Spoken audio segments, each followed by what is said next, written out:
Muito boa tarde, boa noite, boa madrugada para você que acompanha o canal do Apollo. Estamos aqui com mais um vídeo e quem diria, estamos em 2016.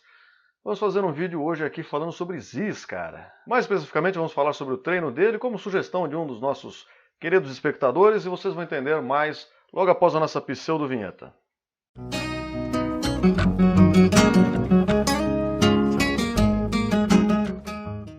Bom, eu procurei aqui, mas eu acabei não achando nos comentários dos vídeos, porque eu realmente não lembro. E na pesquisa aqui que eu fiz, eu também não consegui achar por algum motivo. Talvez a pessoa tenha até apagado, mas enfim. Recentemente um sujeito que eu falou nos comentários que ele queria fazer o treino igual do Ziz, me mandou o link, inclusive, né, passando o treinamento dele, a programação de treino, e falou para eu dar uma olhada, para fazer algum comentário sobre, né, se eu pudesse. E aí, a princípio, eu falei, pô, eu vou ficar comentando o treino do Ziz aqui, cara, pra que eu vou fazer isso? Mas, ao ver o treino, eu percebi que comentá-lo me daria também a oportunidade de fazer algumas considerações mesmo que nós podemos fazer na hora de montar o treino. E é isso que nós vamos fazer aqui hoje, né? Aí você vai falar, bom, por que você não pegou o treino lá do Lu Ferrino, do Jay Cutler, para fazer análise e tal? Porque nós não fazemos diariamente o treino desses sujeitos, principalmente em termos de volume. Um treino como esse que eu vou mostrar para vocês é muito mais compatível com uma pessoa que treina há pouco tempo do que esses treinos estratosféricos dos caras que são pró mesmo. Então, muito bem, pulemos essas delongas e vamos ao que realmente interessa. O Ziz faz um treino bastante simples, não tem nada de mágico aqui. É importante deixar claro que por você treinar como ele, você não vai ficar igual ele. E lembre-se também que esse sujeito que montou esse treino englobando todos os exercícios compostos principais, entretanto não são treinos muito volumosos, tá? Então vamos lá. Ele faz uma divisão muito simples, A, B, C, D, E, ou seja, são 5 treinos diferentes durante a semana. Entretanto, ele não os faz em sequência, de segunda a sexta. Não, ele faz um treino de segunda a quinta, ou seja, A, B, C, D. Pula um dia, sexta de descanso. Sábado ele faz um novo treino. Pula o domingo e aí na semana seguinte repete o ciclo. Segunda-feira, treino A, então seria peito e bíceps. Peito e bíceps é basicamente o treino universal, né? Vocês podem ver que esse sujeito aí, ele estava lá na Austrália, mas nem por isso ele deixou de treinar peito na segunda-feira, que é o Dia Internacional do Peito. Aonde você for, essa é a prática usual por algum motivo aí, não sei se é motivação ou enfim. Então, peito e bíceps. Ele vai fazer 4 exercícios de peito e 2 de bíceps. Você vai falar, nossa, mas não é pouco. E eu respondo que não. São esses detalhes que eu quero chamar a atenção aqui, que nós vamos discutir de fato. Então, ó, treino de peito, sem nenhuma magia, sem nada de extraordinário. Um treino bem simples, porém bastante eficiente. Começa com supino inclinado, 4 séries de 8 a 10 repetições. Depois, 3 séries de supino reto, de 8 a 10 repetições. Depois ele passa por um crucifixo inclinado, 3 séries de 8 a 10 repetições e termina com paralelas para peito, aquela com o tronco mais inclinado à frente. Também 3 séries, fazendo aqui no caso, ele diz até a falha.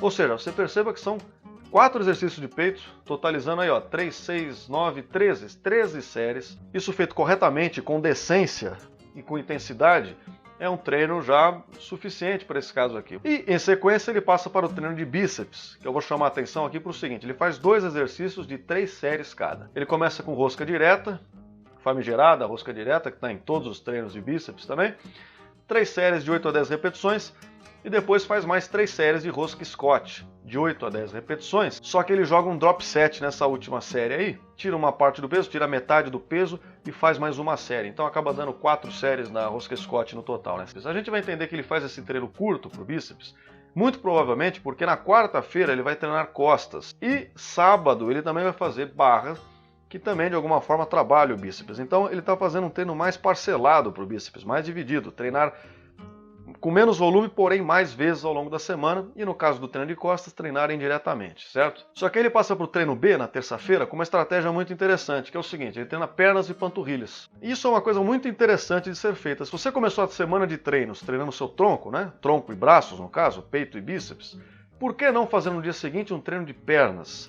Uma maneira de você, inclusive, descansar toda a parte superior do seu tronco. Descanso esse útil para a sua recuperação, para o seu próprio desenvolvimento e para te preparar para os próximos treinos de tronco que virão mais na sequência, né, mais adiante. E além disso, tem um outro fator aqui que é o seguinte, quando você vai treinar pernas, e no caso aqui ele coloca agachamento, leg press, tal, exercícios que estatisticamente elevam mais os nossos níveis de testosterona, isso quer dizer que segunda-feira ele foi lá, treinou peito e bíceps, no dia seguinte ele dá mais um pico de testosterona e aproveita melhor, inclusive, treinando pernas na terça-feira, ele consegue aproveitar melhor o treino do dia anterior, que foi de peito e bíceps. Ou seja, olha que coisa interessante. Com essa programação de treino, esse treino de pernas ajuda a compor, inclusive, o resultado do treino do dia anterior. Isso é uma tática, claro, para quem está treinando natural, né? No caso de um sujeito completamente hormonizado, não faz tanta diferença esses pequenos detalhes. Mas enfim, ele faz então terça-feira, treino B, treino de pernas. 4 séries de agachamento, de 8 a 10 repetições. 3 séries de afundo, de 8 a 10 repetições. 3 séries de leg press, de 8 a 10 repetições. 3 séries de cadeira extensora, até a falha. Cada uma dessas séries, evidentemente. 3 séries de mesa flexora, de 8 a 10 repetições, e em sequência faz um treino para panturrilhas. Ele escolhe um exercício de panturrilhas qualquer, provavelmente deve ser gêmeos sentados, gêmeos de pé, alguma coisa assim, e faz também até a falha com muitas repetições, sentindo queimar. Essa tática do sentindo queimar não é exatamente uma coisa muito científica, tá? Mas é um treino de altas repetições de grande volume que ele faz. E principalmente no treino de panturrilhas, uma coisa que é muito importante é você verificar a sua panturrilha especificamente, com qual tipo de treino ela responde melhor. E aí o nosso amigo falecido pula para o treino C, C de costas, treino de quarta-feira. Como nós bem lembramos, treinamos bíceps na segunda e agora quarta-feiras, indiretamente, vamos treiná-lo de novo, né? Treino de costas quarta-feira, ele vai fazer então pula e costas, 3 séries de 8 a 10 repetições. Levantamento terra, 4 séries de 8 a 10 repetições. Remada curvada com barra, 3 séries de 8 a 10 repetições. Remada unilateral com halteres, 3 séries de 8 a 10 repetições. E hiperextensão lombar, 3 séries de 8 a 10 repetições. Esse treino de costas é a única coisa que eu não gostei, na verdade, nesse treino. Aqui tem duas coisas que eu mudaria. Primeiro, fazendo levantamento terra e remada curvada, eu não vejo necessidade de você fazer hiperextensão lombar com peso corporal, tá? Eu particularmente não colocaria. Ao invés de fazer essa hiperextensão lombar, eu tiraria essas 3 séries da hiperextensão lombar e adicionaria mais uma série em cada uma das remadas e no próprio pula e costas. Ou seja, em vez do pula ter 3, teriam 4 séries, em vez da remada curvada ter 3, teriam 4 séries, em vez da remada unilateral ter 3, teriam 4 séries e eu não faria hiperextensão lombar. E o segundo comentário é, levantamento terra no meio do treino ali, não me parece uma tática muito interessante, principalmente fazendo em sequência a remada curvada, que também você vai sentir a sua lombar pra caramba ao fazê-lo. O levantamento terra eu faria ou como primeiro ou como último exercício, dependendo do meu objetivo. Se o meu objetivo for especialização no levantamento terra, ficar cada vez melhor propriamente no levantamento terra, eu faria o primeiro de todos. Certo? E em sequência, eu não pularia para a remada curvada. Eu pularia sim para algum outro exercício que fosse menos agressivo à minha lombar, inclusive para eu descansar a lombar e conseguir treinar decentemente depois. Então eu faria primeiro o levantamento terra, depois o pula e costas, por exemplo. E aí depois que eu já dei esse intervalo maior de descanso, eu colocaria a remada curvada. Eu já tentei fazer isso, de remada curvada em sequência do terra, e no meu caso foi contraprodutivo, contraproducente, aliás. Exatamente por esse motivo, eu fazia o terra, minha lombar estava completamente arregaçada, na hora que eu ia fazer a remada curvada, eu sentia a minha lombar gritando muito antes da minha dorsal, que em teoria seria o foco principal desse exercício. Então, claro, isso é uma coisa minha, mas vocês coloquem isso como critério também de avaliação na hora de montar o treino de vocês.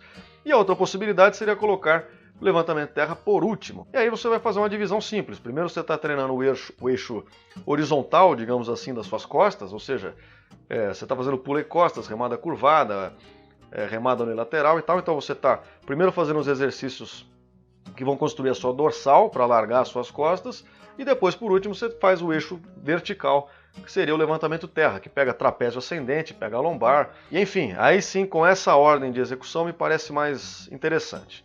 E aí pulamos para o treino de quinta-feira, treino D, já está acabando, onde ele faz ombros e tríceps. Lembrando que ele treinou tríceps indiretamente apenas lá na segunda-feira, junto do treino de peito, então até a quinta-feira ele já teve tempo de descanso, já deu 48 horas boas de descanso para o seu tríceps, bem como para o seu ombro, né? Então ele vai entrar nesse treinamento zerado, dá para dar um rendimento legal. Então ele começa treinando primeiro o ombro, faz desenvolvimento, 4 séries de 8 a 10 repetições, e aí ele sugere alternar entre barras e halteres, Mas enfim, isso fica a critério de vocês, não é nenhum grande segredo isso. Depois ele faz uma super série, ele joga uma técnica avançada aqui de remada alta mais elevação lateral. Fazer o exercício em super série significa que você faz uma série daquele exercício e assim que ela termina você já começa do outro sem dar tempo de descanso, certo? Então ele faz essa super série aí 3 vezes também, cada um dos exercícios de 8 a 10 repetições, ou seja, 10 de remada alta, acabou, já faz mais 10 de elevação lateral. Em sequência ele faz elevação frontal, 3 séries de 8 a 10 repetições, para ter uma ênfase maior na parte anterior do deltoide, e depois ele faz crucifixo inverso, 3 séries de 8 a 10 repetições para completar o treino de ombros e dando ênfase então na parte posterior do seu ombro, certo? E aí vem o treino de tríceps com 3 exercícios só, supino fechado, 3 séries de 8 a 10 repetições, tríceps na polia, 4 séries de 8 a 10 repetições, e tríceps testa, que é o nosso querido tríceps testa, que eu falo sempre aqui para vocês, que é o carro-chefe do tríceps, com mais 3 séries de 8 a 10 repetições também. E aí o que acontece? Acabou esse treino de quinta, você tem a sexta-feira de descanso, para no sábado fazer um treino full body, um treino de corpo inteiro, porém um treino também não muito volumoso. A gente vai fazer no sábado, levantamento terra, 3 séries de 8 a 10 repetições, agachamento, 3 séries de 8 a 10 repetições, levantamento olímpico, esse sim dá um trabalho desgraçado, 3 séries de 8 a 10 repetições e barra fixa de 3 séries de 8 a 10 repetições também. Esse exercício, esse treino especificamente full body, talvez quem está começando agora encontre uma certa dificuldade de encaixar esse treino. Com esses exercícios especificamente, levantamento terra, agachamento, levantamento olímpico principalmente, você já precisa ter alguma consciência corporal, alguma técnica de execução para esses exercícios, porque eles não são os exercícios mais simples do mundo de serem feitos, certo? Então, e aí acaba o treino do sujeito. É um treino que, como vocês podem ver, não é tão volumoso, porém é um treino interessante, tem uma divisão de treino interessante, onde você treina o bíceps de uma forma parcelada, várias vezes na semana, o tríceps você repete também pelo menos 2 vezes na semana, os ombros pelo menos 2 vezes na semana, e por conta desse treinamento de full body, que você acaba treinando pernas também 2 vezes na semana, então enfim, é um treino completo, que envolve absolutamente o corpo inteiro, né? Se você quiser seguir essa cartilha do sujeito aqui, quiser experimentar, nada contra, serve apenas como uma referência. Se quiser ter uma ideia de como montar um treino, você pode usar isso como exemplo, mas mudar os exercícios, mudar ordens, enfim. Isso aí fica completamente a critério de vocês, né? Não é ninguém é obrigado a fazer coisa alguma. Vocês avaliem o vídeo, inscrevam-se no canal, aquela coisa toda de sempre. Por enquanto é isso, um beijo enorme a todos vocês e até a próxima.